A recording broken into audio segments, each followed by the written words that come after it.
Hello everyone, welcome to mitosis part 2। Part 1 में हमने karyokinesis को देखा, अब हम साइटोकाइनेसिस को देखने वाले हैं। तो लेट्स बिगिन विद साइटोकाइनेसिस।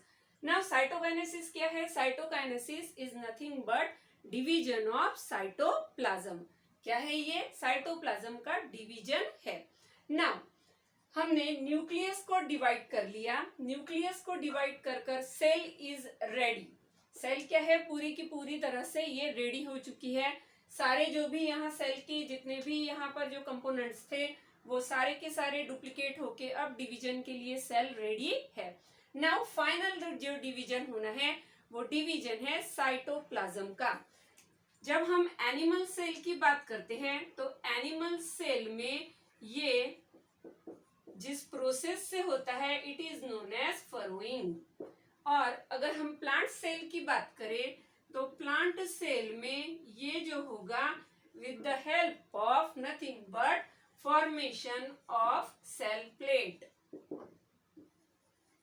ये क्या होगा? सी, ये है एनिमल की सेल और ये है प्लांट की सेल।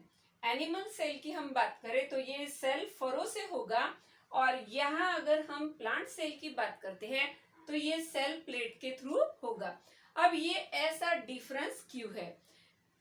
एनिमल सेल की अगर हम बात करें तो एनिमल सेल में जो मेम्ब्रेन होगी, ये मेम्ब्रेन यहाँ पर जो है ये यहाँ पर कंस्ट्रिक्ट होने की कैपेबिलिटी रखेगी। लेकिन अगर हम बात करें प्लांट सेल की तो ये जो सेल रहेगी, ये जो सेल वॉल है ये फ्लेक्सिबल नहीं है।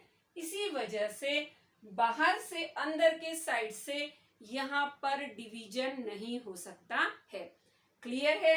नाउ सबसे पहले हम सेल, एनिमल सेल की बात करेंगे। एनिमल सेल को जब हम देखेंगे तो एनिमल सेल में इस तरह से क्या होगा? Furrow will start. सेल की जो बाहर की मेम्ब्रेन है ये मेम्ब्रेन यहाँ कंस्ट्रिक्ट होना शुरू हो जाएगी।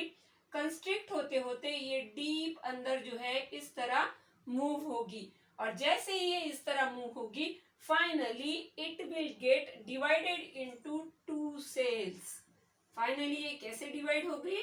टू सेल्स में डिवाइड हो जाएगी with equal distribution of each and every cell organelle. हर एक सेल ऑर्गेनेल का यहाँ पर इक्वल डिस्ट्रीब्यूशन हो जाएगा। इसको हम बोलेंगे nothing but that is cell furrowing. अब जो एनिमल सेल में ये जो फरो होता है it is perpendicular to the spindles. ये स्पिंडल्स को कैसा होगा? परपेंडिकुलर। एनिमल सेल का ये यूनिक फीचर है। क्लियर है about animal cell? Now let's move toward plant cell. अब प्लांट सेल में क्या होगा? प्लांट सेल की जो वॉल होती है वो यहाँ पर फ्लेक्सिबल नहीं है।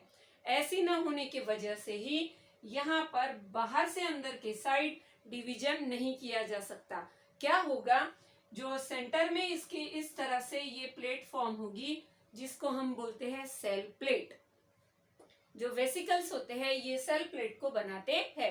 ये सेल प्लेट यहाँ पर बनना शुरू होगी और ये सेल प्लेट सेंटर से इस तरह बाहर के साइड में ये ग्रो होना शुरू हो जाएगी और ग्रो होते होते finally it will reach to the lateral walls and the cell is able to divide into two daughter cells। अब ये जो सेल प्लेट है ये cell plate middle lamina represent करती है एडजेसेंट सेल्स का और आगे चलकर ये सेल प्लेट ही क्या है? ये सेल वॉल का प्रीकर्सर है, simple precursor of the cell walls. Clear है? अगर हम एनिमल सेल की बात करें तो it is by cell furrow और अगर हम प्लांट सेल की बात करें तो it is by formation of cell plate. ये जो प्रोसेस होगी सेल की, इसमें जो फरो का ग्रोथ होगा इट इज सेंट्रीपिटली। और अगर हम बात करें प्लांट की जिसमें ये सेल प्लेट का ग्रोथ किस तरह से होगा, इट इज सेंट्रीफ्यूगल। ये कैसा है? ये सेंट्रीफ्यूगल है और ये सेंट्रीपिटल है। क्लियर है point about animal and plant cell?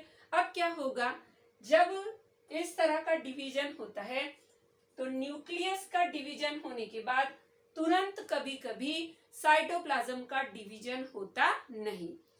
Point समझ में आ रहा है क्या? न्यूक्लियस का डिवीजन होने के बाद it is not followed immediately with cytoplasmic division. इस तरह की कंडीशंस में मल्टी न्यूक्लिएटेड कंडीशंस बन जाएगी। क्या बन जाएगा यहाँ पर? Multi nucleated conditions.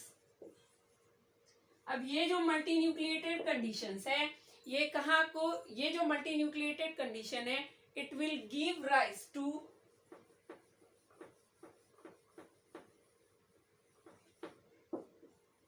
सिंकाइशियम। इसका मतलब क्या है? सिंकाइशियम यानी यहाँ क्या है? साइटोप्लाज्म जो है वो इमीडिएटली जो है कैरियोकाइनेसिस के बाद साइटोप्लाज्मिक डिवीजन न होने की वजह से मल्टी न्यूक्लिएटेड कंडीशंस बन जाती है। इसी को हम बोलते हैं syncytium, nothing but multi nucleated condition.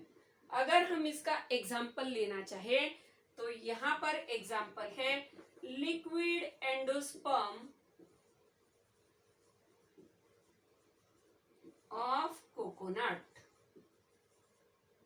Liquid endosperm of coconut. Clear है पॉइंट? जब ये डिवीजन होगा तो डिवीजन होने के साथ ही यहाँ पर जो प्लास्टिड, जो माइटोकॉन्ड्रिया है, वो इक्वली दोनों सेल्स के अंदर यहाँ पर ये सेल ऑर्गेनेल्स क्या हो जाएंगे? ये डिस्ट्रीब्यूट हो जाएंगे। क्लियर है point? This is about cytokinesis. Now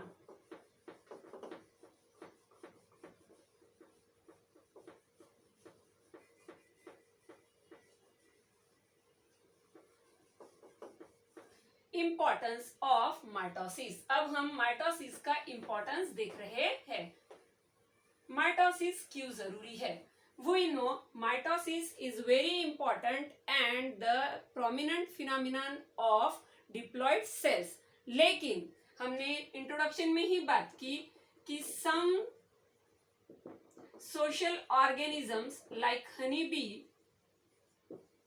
shows, honeybee में 3 प्रकार के जो है यहाँ पर 3 टाइप के मेंबर्स होते हैं, क्वीन, वर्कर एंड ड्रोन। जिसमें अगर हम क्वीन और वर्कर की बात करें तो ये डिप्लॉयड है, लेकिन ड्रोन क्या है? ये हैप्लॉयड है। तो इनमें जो डिवीजन दिखाई देता है वो कौन सा है? माइटोसिस। यानी माइटोसिस डिप्लॉयड सेल्स में तो है ही, लेकिन वो हैप्लॉयड सेल्स में भी है। हम क्या देख रहे हैं? हम देख रहे हैं सिग्निफिकेंस। माइटोसिस का अब हम देखेंगे सिग्निफिकेंस। ओके, नाउ अगर हम और ऑर्गेनिजम्स की बात करें तो हमने देखा हनी बी, जैसे क्वीन, वर्कर और ड्रोन, ये 3 टाइप के यहाँ पर मेंबर होते हैं, जिसमें ड्रोन में हम इस तरह का माइटोटिक डिवीजन देखते हैं। No doubt they are haploid. फिर नेक्स्ट टू दैट अगर हम और एग्जांपल ले तो कुछ लोअर प्लांट्स जैसे कि मर्चेंटिया की अगर हम बात करें तो मर्चेंटिया में भी क्या दिखता है? मर्चेंटिया में भी यहाँ पर जो है हैप्लॉइड सेल्स में माइटोसिस दिखाई देता है। क्लियर है? माइटोसिस ये जो है कॉमन फीचर है एनिमल्स का और साथ साथ में हायर प्लांट्स का। लेकिन कुछ सोशल ऑर्गेनिजम्स और लोअर प्लांट्स की हम बात करें तो इनमें ये हैप्लॉइड सेल्स में भी दिखाई देता है। इसीलिए ये जो है ये हमारा नंबर 1 सिग्निफिकेंट यहाँ पर माइटोसिस का है। नंबर 2 अगर हम देखें तो it maintains the cytoplasmic nuclear ratio. Nucleo cytoplasmic ratio, अब इसका मतलब क्या है? न्यूक्लियस का और साइटोप्लाज्म का जो रेशो है वो यहाँ पर मेंटेन किया जाता है। न्यूक्लियो साइटोप्लाज्मिक रेशो मतलब क्या?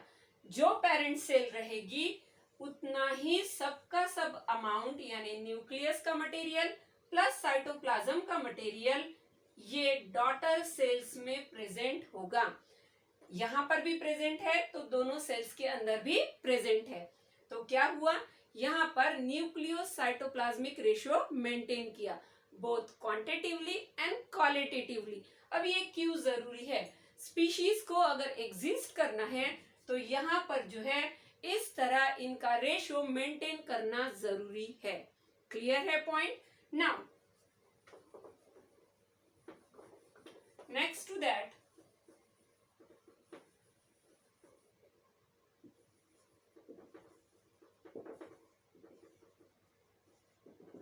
नेक्स्ट सिग्निफिकेंस की अगर हम बात करें तो it is very important for cell repair.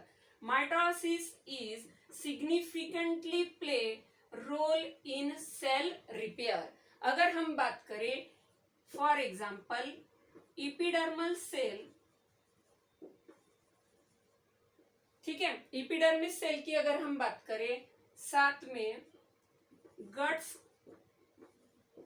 Lining cells, blood cells, ये कुछ ऐसी सेल्स है जो कंटिन्यूअसली बॉडी में रिप्लेस होते रहती है.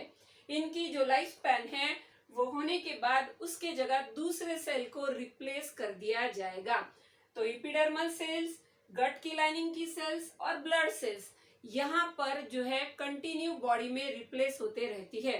तो अगर माइटोसिस होता है तो यहाँ पर new cells will be always available to replace the old disease और worn out cells. Clear? Next,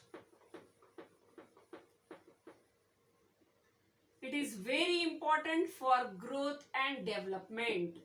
organism की ग्रोथ और डेवलपमेंट के लिए ये प्रोसेस बहुत जरूरी है. जैसे जैसे यहाँ पर ग्रोथ और रिपेयर होगी तो ही ऑर्गेनिज्म का क्या हो सकता है, उसके जितने भी यहाँ पर जो उसके टिश्यू रहेंगे, इनके अंदर, सेल्स के अंदर, सभी जगह जो भी यहाँ पर सारे प्रकार के जो सेल्स है अपने अपने वर्क करती है, तो इन सभी में जो भी गड़बड़ियाँ आती है तो सेल्स जो है यहाँ पर अगर डिसीज हो जाती है, वन आउट हो जाती है या डेथ हो जाती है, तो नए सेल्स को रिप्लेस कर कर बॉडी की ग्रोथ और डेवलपमेंट कंटिन्यू रखा जाता है. क्लियर है? उसके बाद नेक्स्ट टू दैट, अगर हम हेरिडेटरी मटेरियल की बात करें तो हेरिडेटरी मटेरियल जो कि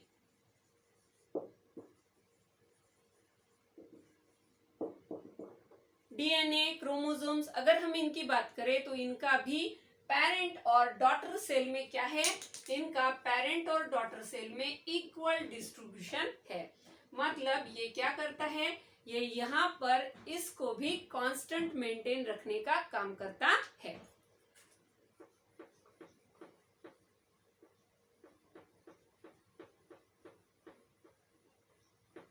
अब अगर हम प्लांट्स की बात करें तो प्लांट्स में ग्रोथ और डेवलपमेंट की अगर हम बात करें तो प्लांट्स की जो मेरिस्टेमेटिक सेल्स होती है और जो मेरिस्टेमेटिक टिश्यूज होते हैं,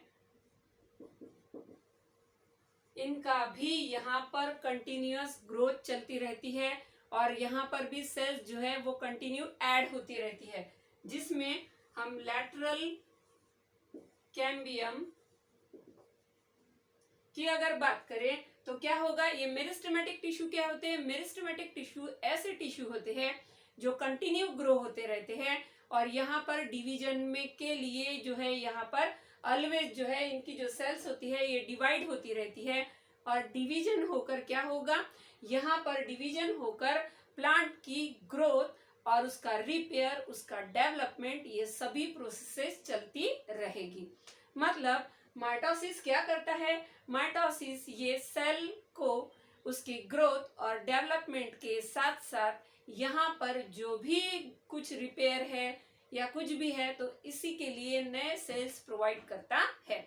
नाउ आपको लगेगा कि अगर माइटोसिस इतनी अच्छी प्रोसेस है और सेल्स जो है यहाँ पर कंटिन्यू चलती चली जा रही है तो सेल की कभी डेथ होगी नहीं. It is bad to die for the cell, right. अगर सेल किसी बाहरी एक्सटर्नल फैक्टर या कोई इंटरनल फैक्टर है जिसके से, जैसे कि अगर हम कोई केमिकल, कोई इंजुरी, कोई स्क्रैप जिसको हम नेक्रोसिस बोलेंगे, इस तरह के अगर कोई फैक्टर से सेल की डेथ होती है तो it is bad for the cell.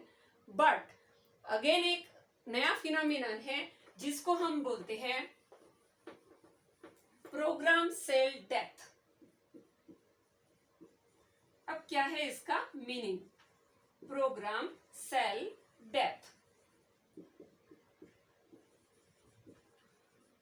Apoptosis, जिसको हम क्या बोलते हैं, अपोप्टोसिस.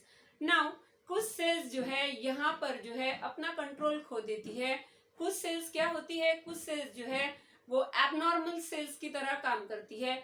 इस तरह के सेल्स को बॉडी से इलिमिनेट करना होगा. फॉर एग्जाम्पल जो पोटेंशियल कैंसर सेल्स है, इस तरह के सेल्स को बॉडी से इलिमिनेट करने के लिए एक स्पेशल टाइप का सेल के अंदर मैकेनिज्म होता है जिसको हम बोलते हैं प्रोग्राम सेल डेथ। अब इसको प्रोग्राम सेल डेथ क्यों बोला? इस प्रोसेस को हमने इस तरह का नाम इसलिए दिया है कि सेल को जैसे ही सिग्नल मिलेगा, सेल को अगर सिग्नल मिल गया है कि यहाँ पर सेल की डेथ हो जानी है, तो सेल तुरंत खुद का सेल्फ डिस्ट्रक्शन कर लेगी, जिसको हम बोलते हैं सेल्यूलर सुसाइड। सेल क्या कर लेगी? खुद का self destruction, cellular suicide. This is known as program cell death. Signal मिलते ही सेल यहाँ पर खुद का जो है पूरा के पूरा डिस्ट्रक्शन कर लेती है। ये इस तरह की जो फिनोमिनन है ये क्यों है? For example to remove the potential cancerous cells, along with that कुछ जो है ग्रोथ फैक्टर्स में भी इस तरह के सेल्स को पहले से प्रोग्राम किया जाता है। क्लियर अबाउट दैट कि हमने क्या देखा कि सेल की किस तरह से जो है वो प्रोग्राम सेल डेथ होती है। Now let's have a recap. अब हम देखेंगे रिकैप कि हमने पूरे के पूरे लेक्चर में क्या पढ़ा। पार्ट 1 में हमने सबसे पहले देखा एम फेज।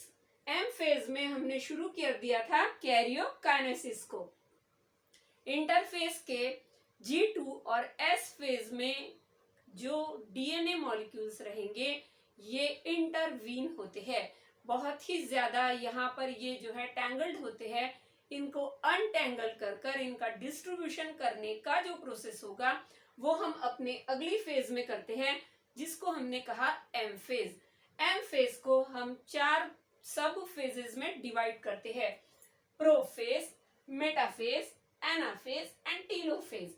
प्रोफेज में भी अर्ली और लेट प्रोफेज, जिसमें हमने देखा कि किस तरह ये कैरेक्टरिस्टिकली डिस्टिंक्ट फेजेस है, एक दूसरे से अलग अलग। फेजेस को हमने सिर्फ और सिर्फ कन्वीनियंस के लिए ऐसे डिवाइड किया है, ये फेजेस कंटिन्यू होती रहेगी। नाउ क्रोमोसोम जो है ये कंडेंसेशन का जो प्रोसेस करते हैं, जो यहाँ पर इंटरवीन थे ये कंडेंस होकर आगे जाने वाले हैं।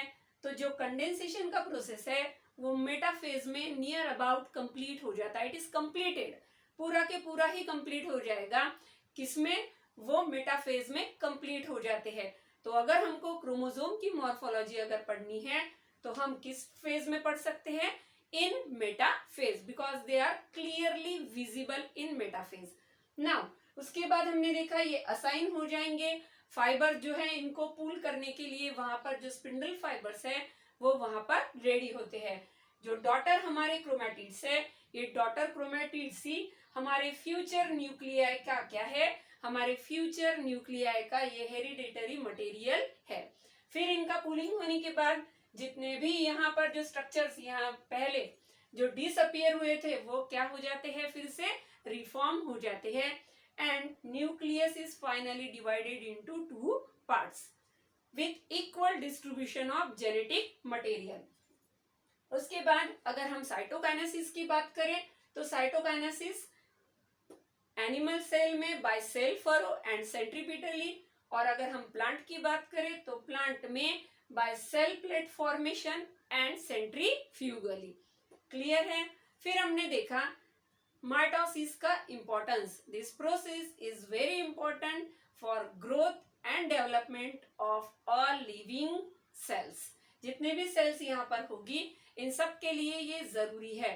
ये यूनिक फीचर होता है डिप्लॉयड सेल्स का, बट हैप्लॉयड सेल्स में भी कुछ ऑर्गेनिजम्स और प्लांट्स में ये दिखाई देता है। फिर हमने देखा कि सेल अगर ग्रो होती रहेगी तो यहाँ पर जो है सेल के लिए कुछ सेल्स ऐसी हो जाती है जो एबनॉर्मल होती है, जो अपना नॉर्मल फंक्शनिंग नहीं कर सकती, या कुछ जो है पहले से डिसाइड की जाती है कि इस इतना पर्टिकुलर ग्रोथ पीरियड होने के बाद इनको यहाँ से निकाल कर रिप्लेस करना है।